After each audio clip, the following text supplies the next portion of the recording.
आज हम आपको श्रीमद् भागवत महापुराण में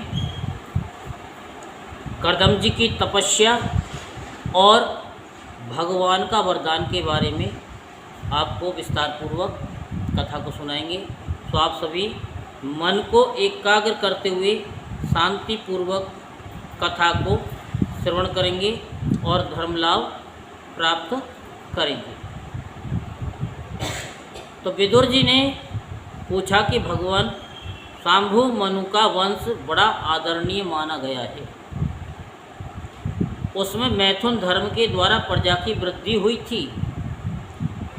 अब आप मुझे उसकी कथा सुनाइए।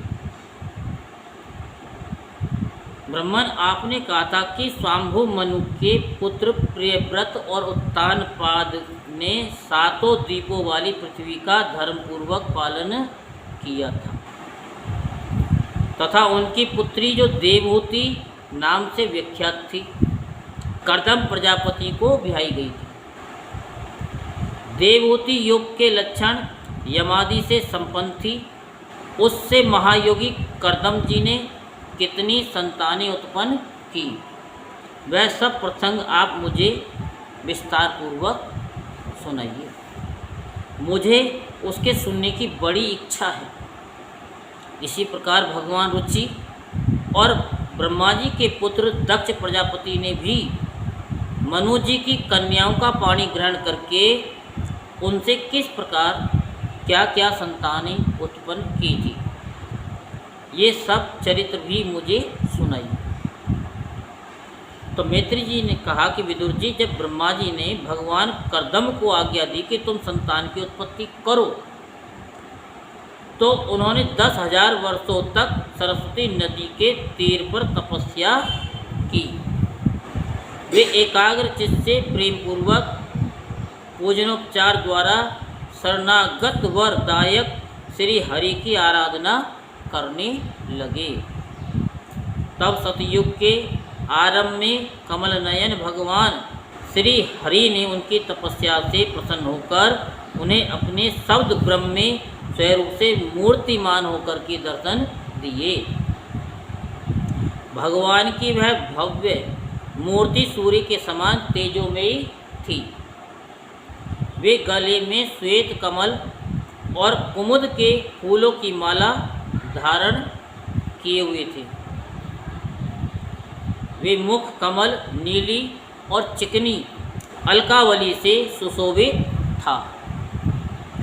वे निर्मल वस्त्र धारण किए हुए थे।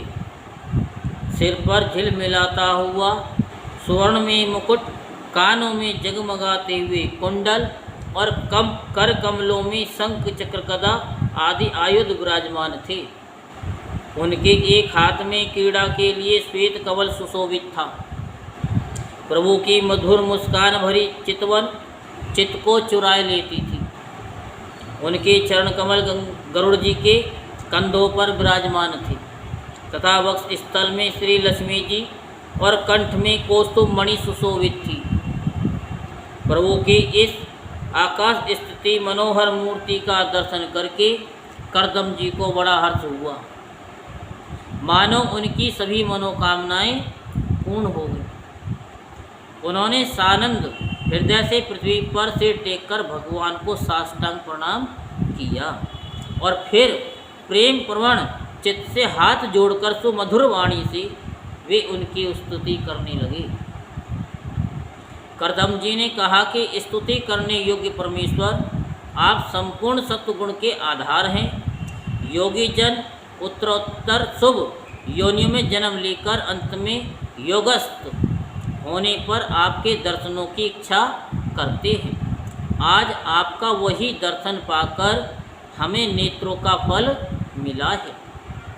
आपके चरण कमल भव सागर से पार जाने के लिए जहाज है। जिनकी बुद्धि आपकी माया से मारी गई है, वे ही उन तुच्छ क्षणिक विषय सुखों के लिए जो नरक में भी मिल सकते हैं, उन चरणों का आश्रय लेते हैं। किंतु स्वामी, आप तो उन्हें वे विषय भोग भी दे देते हैं। प्रभु, आप कल्प वृक्ष हैं। आपके चरण समस्त मनोरथों को पूर्ण करने वाले हैं। मेरा हृदय काम कलुषित है, मैं भी अपने अनुरूप स्वभाव वाली और गृहस्थ धर्म के पालन में सहायक शीलवती कन्या से विवाह करने के लिए आपके चरण कमलों की शरण में आया हूँ। सर्वेश्वर, आप संपूर्ण लोकों के अधिपति हैं। नाना प्रकार की कामनाओं से फंसा हुआ ये लोक आपकी वेदवाणी रूप डोरी में बंधा है। धर्म मूर्ति उसी का अनुगमन करता हुआ मैं भी काल रूप आपको आज्ञा पालन रूप पूजोपहार आदि समर्पित करता हूँ। प्रभु, आपके भक्त विषयासक्त लोगों और उन्हीं के मार्ग का अनुसरण करने वाले मुझ जैसे कर्म जड़ पशुओं को कुछ भी न गिनकर आपके चरणों की छत्र छाया का आश्रय ही लेते हैं तथा परस्पर आपके गुणगान रूप मादक सुधा का ही पान करके अपने क्षुधा पिपासा आदि ध्येय धर्मों को शांत करते रहते हैं। प्रभु, ये काल चक्र बड़ा प्रबल है, साक्षात ब्रह्म ही इसके घूमने की धुरी है। अधिक मास सहित 13 महीने अरे हैं और 360 दिन जोड़ हैं। 6 ऋतुएं हाल हैं, अनंत क्षण पल आदि इसमें पत्राकार धाराएं हैं तथा 3 चातुर्मास से इसके आधारभूत नाभि हैं। ये अत्यंत वेगवान संवत्सर रूप काल चक्र चराचर जगत की आयु का छेदन करता है और करता हुआ घूमता भी रहता है, किंतु आपके भक्तों की आयु का ह्रास नहीं कर सकता। भगवान जिस प्रकार मकड़ी स्वयं ही जाले को फैलाती, उसकी रक्षा करती और अंत में उसे निगल जाती है, उसी प्रकार आप अकेले ही जगत की रचना के लिए अपने से अभिन्न अपनी योग माया को स्वीकार कर उससे अभिव्यक्त हुई अपनी सत्वादी शक्तियों द्वारा स्वयं ही इस जगत की रचना, पालन और संहार करते हैं। प्रभु, इस समय आपने हमें अपनी तुलसी माला मंडित माया से परछिन्न सी दिखाई देने वाली सैगुण मूर्ति से दर्शन दिया है। आप हम भक्तों को जो शब्द आदि विषय सुख प्रदान करते हैं, वे माइक होने के कारण यद्यपि आपको पसंद नहीं है, तथापि परिणाम में हमारा शुभ करने के लिए वे हमें प्राप्त हों। नाथ, आप स्वरूप से तो निष्क्रिय होने पर भी माया के द्वारा सारे संसार का व्यवहार चलाने वाले हैं तथा थोड़ी सी उपासना करने वाले पर भी समस्त अभिलषित वस्तुओं की वर्षा करते रहते हैं।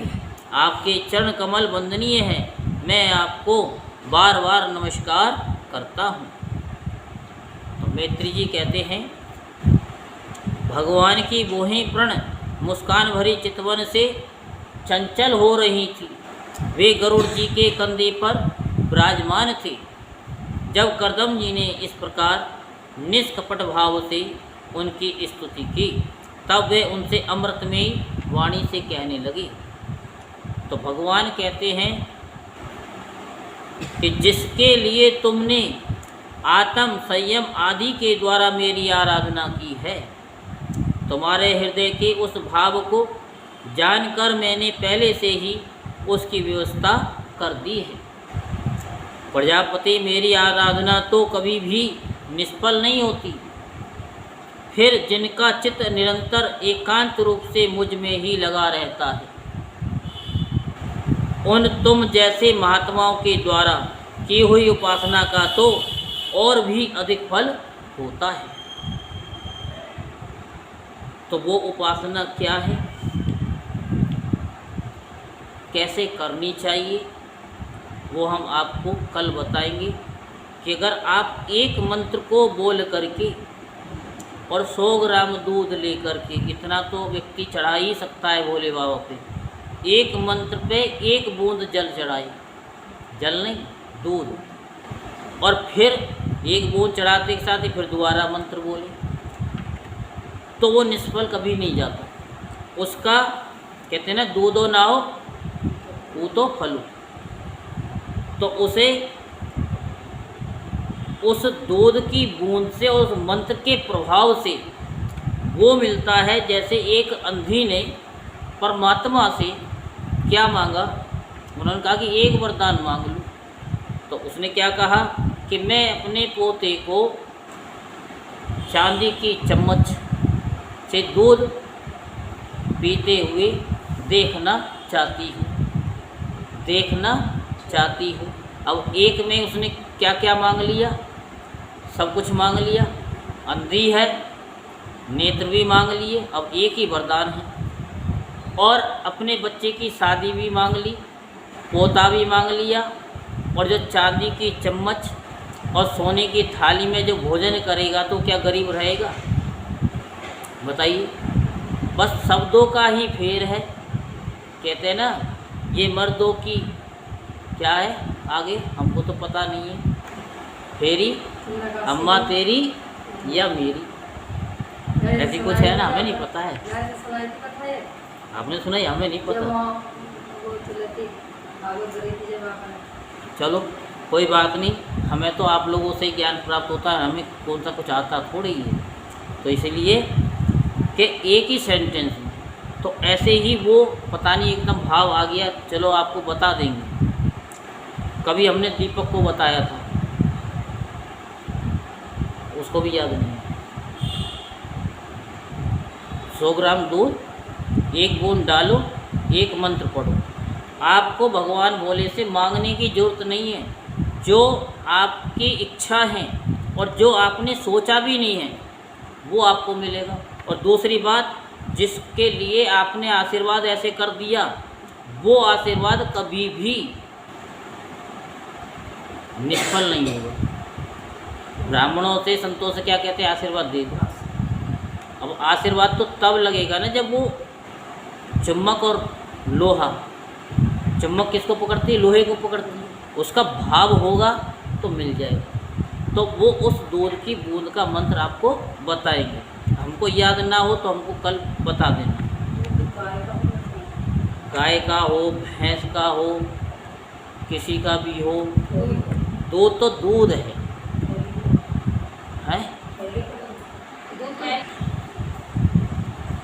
तो एक बूंद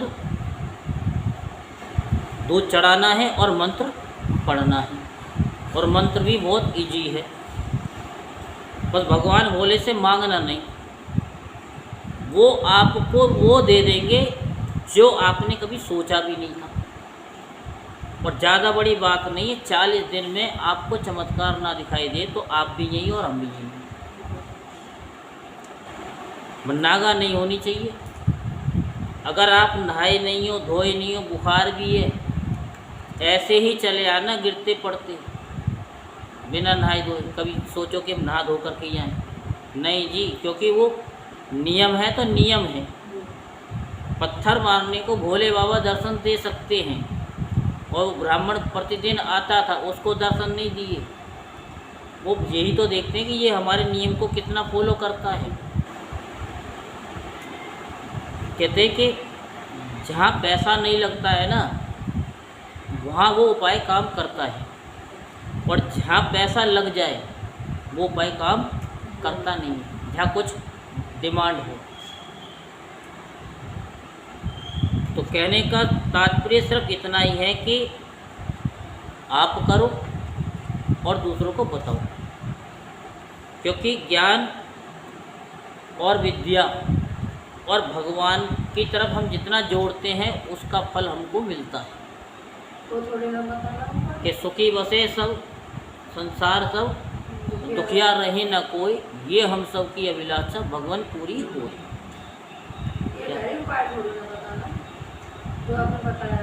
नहीं तो आप कहो कि मांगना नहीं है, दूध चढ़ाओ एक बूंद और मंत्र पढ़ो, बता सकते हो। ये गुरु मंत्र नहीं है।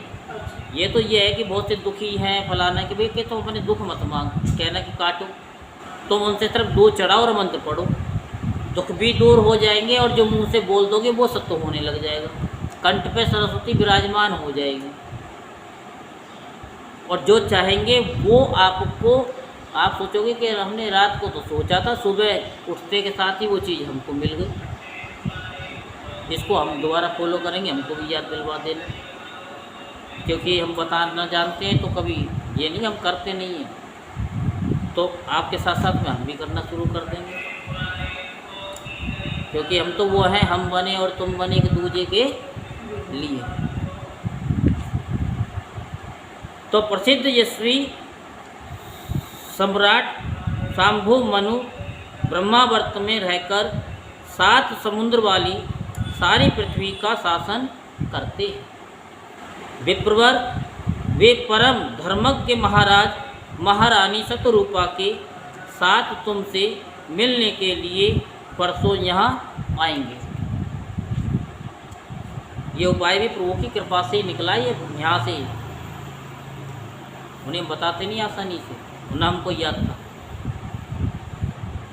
उनकी एक रूप यौवनशील और गुणों से संपन्न श्याम लोचना कन्या इस समय विवाह के योग्य है।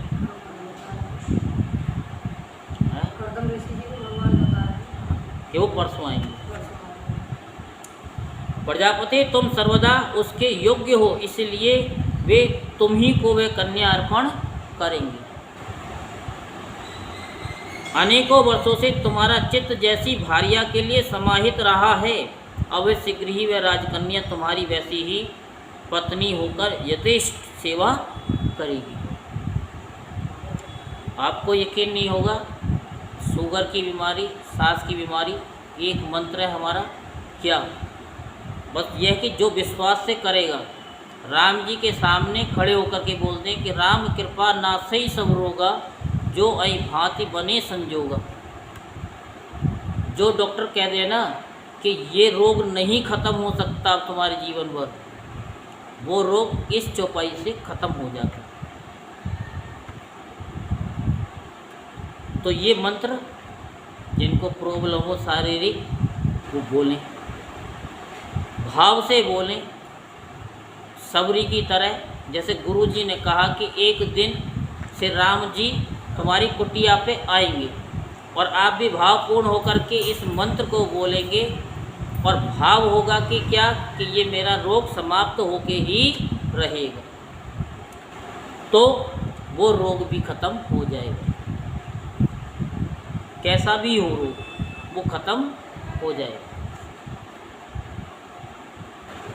वह तुम्हारा वीर्य अपने गर्भ में धारण कर उससे 9 कन्याएं उत्पन्न करेगी और फिर तुम्हारी उन कन्याओं से लोक रीति के अनुसार मरीचि आदि ऋषिगण पुत्र उत्पन्न करेंगे। तुम भी मेरी आज्ञा का अच्छी तरह पालन करने से शुद्ध चित्त हो, फिर अपने सब कर्मों का फल मुझे अर्पण कर मुझको ही प्राप्त होगी।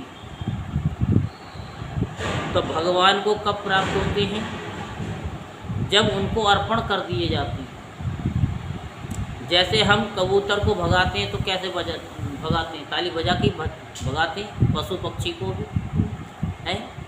तो उसके लिए आप लोगों को बता रखा है कि 6 ताली बजाओगे तो परमात्मा को भी प्राप्त हो जाओगे और जन्म मरण का चक्र भी छूटेगा। 5 ही बताइए।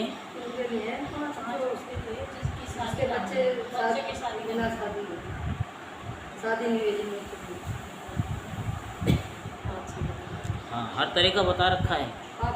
3 का क्या मतलब है, 4 का क्या मतलब है, 5 का क्या मतलब है, 6 ताली का क्या मतलब है, वो सब कार्तिक के महीने में विस्तार से बता रखा है। कोई बात नहीं है, वो एक आपके चक्र पे काम हो जाएगा, लेकिन जान करके नहीं, 6 ही बजानी है। कभी अगर हो जाए तो वो परमात्मा की वो है। तो अगर परमात्मा को पाना है तो जब आपके बच्चों की शादी हो जाए तो 6 बजानी शुरू कर दो, फिर वो माफ़ है। जीवों पर दया करते हुए तुम आत्मज्ञान प्राप्त करोगे, अपना आत्मज्ञान, और फिर सबको अभय दान दे अपने सहित संपूर्ण जगत को मुझ में और मुझको अपने में स्थित देखोगे। यही बताते ना, मुझ में राम तुझ में राम, सब में राम समाया है, कर लो सभी से प्यार कोई नहीं पराया है। तो जब हमको वो आत्म ज्ञान मिल जाता है, और हमें जो तत्व ज्ञान मिल जाता है, तो हमको ये पता लग जाता है कि ये है क्या, कुछ भी नहीं है।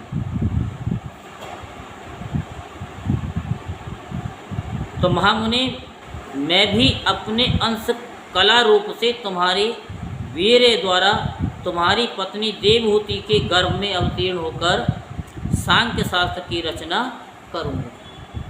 और उन्होंने तपस्या की, भगवान ने दर्शन दिए और कहा कि अब मैं तुम्हारे यहीं, उन्होंने मांगा तो नहीं, लेकिन भगवान ने कहा कि मैं आऊँगा।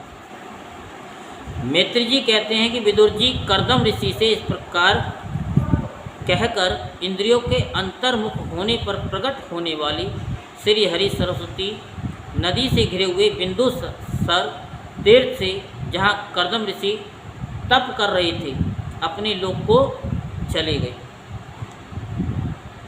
भगवान के सिद्ध मार्ग वैकुंठ मार्ग की सभी सिद्धेश्वर प्रशंसा करते हैं। वे कर्दम जी के देखते देखते अपने लोक को सिधार गए। उस समय गरुड़ जी के पक्षों से जो शाम की आधारभूता ऋचाएँ निकल रही थी, उन्हें वे सुनते जाते थे। विदुर जी कुछ बोलिए, मैं कहीं नहीं समझ में आया। विदुर जी श्री हरि के चले जाने पर कर्दम उनके बताए हुए समय की प्रतीक्षा करते हुए बिंदु सरोवर पर ही ठहरे हुए रहे,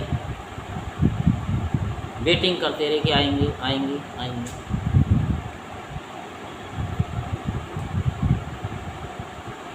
तो वीरवर इधर मनु जी भी महारानी शत्रुपा के साथ स्वर्ण जड़ित रथ पर सवार होकर तथा उस पर अपनी कन्या को बिठाकर पृथ्वी पर विचरते हुए जो दिन भगवान ने बताया था, उसी दिन शांति पारायण महर्षि कर्दम के उस आश्रम पर पहुँचे। सरस्वती के जल से भरा हुआ ये बिंदु सरोवर वह स्थान है जहाँ अपने शरणागत भक्त कर्दम के प्रति उत्पन्न हुई अत्यंत करुणा के वशीभूत हुए भगवान के नेत्रों से आंसुओं की बूंदें गिरी थी। ये तीर्थ बड़ा पवित्र है, इसका जल कल्याण में और अमृत के समान मधुर है तथा महर्षि गण सदा इसका सेवन करते हैं। उस समय बिंदु सरोवर पवित्र वृक्ष लताओं से घिरा हुआ था, जिनमें तरह तरह की बोली बोलने वाले पवित्र मृग और पक्षी रहते थे। वह स्थान सभी ऋतुओं के फल और फूलों से संपन्न था और सुंदर वन श्रेणी भी उसकी शोभा बढ़ाती थी। वहाँ झुंड के झुंड मत वाले पक्षी चहक रहे थे, मत वाले भोरे मंडरा रहे थे। उन्मत्त मयूर अपने पिच फैला फैला करके नट की भांति नृत्य कर रहे थे और मत वाले कोकिल कुहू कुहू करके मानो एक दूसरे को बुला रही थी। वह आश्रम कदम, चंपक, अशोक, बकुल, असन, कुंद, मंदार, नए नए आम के वृक्षों से अलंकृत था। वहाँ जलकाग, बत्तख आदि जल पर तैरने वाले पक्षी, हंस, कुर्र, जल मुर्ग, सारस, चकवा और चकोर मधुर स्वर से कलरव कर रहे थे। हरिण, सुअर, स्याही, नीलगाय, हाथी, लंगूर, सिंह, बानर, नेवले और कस्तूरी मृग आदि पशुओं से भी वह आश्रम घिरा हुआ था। आदिराज महाराज मनु ने उस उत्तम तीर्थ में कन्या के सहित पहुंचकर देखा कि मुनिवर कर्दम अग्निहोत्र से निवृत्त होकर के बैठे हुए हैं। बहुत दिनों तक उग्र तपस्या करने के कारण वे शरीर से बड़े तेजस्वी दिख पड़ते थे तथा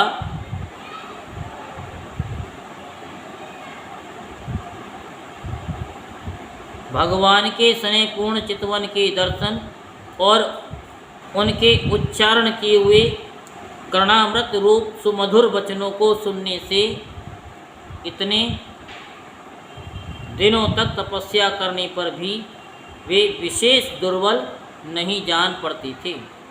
उनका शरीर लंबा था,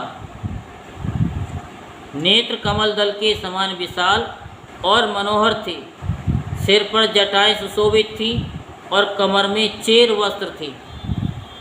वे निकट से देखने पर बिना सान पर चढ़ी हुई महामूल्य मणि के समान मलिन जान पड़ते थे। महाराज स्वाम्भु मनु को अपनी कुटी में आकर प्रणाम करते देख उन्होंने उन्हें आशीर्वाद से प्रसन्न किया और यथोचित आतिथ्य की रीति से उनका स्वागत सत्कार किया।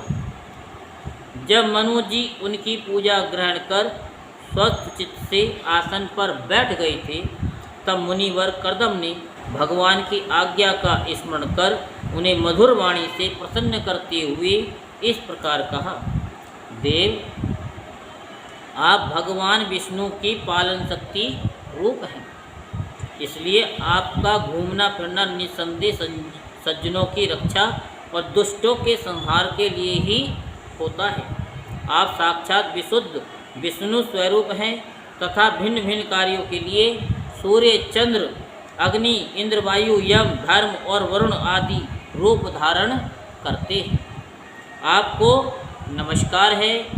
आप मणियों से जड़े हुए जयदायक रथ पर सवार हो अपने प्रचंड धनुष की टंकार करते हुए इस रथ की घरघराहट से ही पापियों को भयभीत कर देते हैं और अपनी सेना के चरणों से रौंदे हुए भूमंडल को कपाते अपनी उस विशाल सेना को साथ लेकर पृथ्वी पर सूर्य के समान विचरते हैं।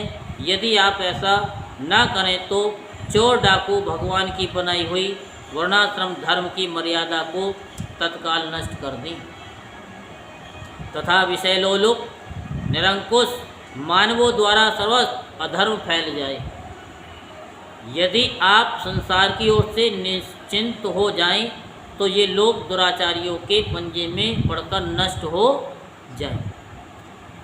तो भी वीरवर मैं आपसे पूछता हूँ कि इस समय यहाँ आपका आगमन किस प्रयोजन से हुआ है। मेरे लिए जो आज्ञा होगी उसे मैं निष्कपट भाव से सहर्ष स्वीकार करूँगा। बोल वृंदावन बिहारी लाल की, बोल बांके बिहारी लाल की। जय जय श्री राधे श्याम, जय जय श्री राधे।